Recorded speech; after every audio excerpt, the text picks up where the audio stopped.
এটা আবার কোনো গাড়ি হলো? এরকম গাড়ি তো আমার ড্রাইভার চালায়। গাড়ি তো ড্রাইভারই চালাই।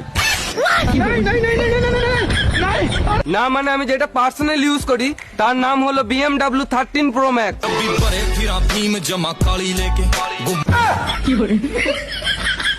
এটা আবার কেমন গাড়ি? ও তুমি বুঝবেন, এটা এই হালে বেরিয়েছে।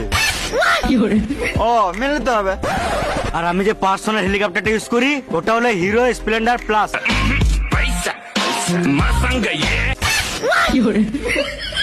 আর আমার ড্রাইভার সাইকেল চালায়। সাইকেল? সোনার। বেশ বন্ধু, বেশি বলে লাভ নাই, না তো পেছনে গুন্ডা লেগে যাবে। বেশ, ধরো একটা সেলফি তুলে নি। তোমরা যা বড় লোক, আমার ভাগ্যে যদি পরে যাবে দেখা না হয় তোমার সাথে।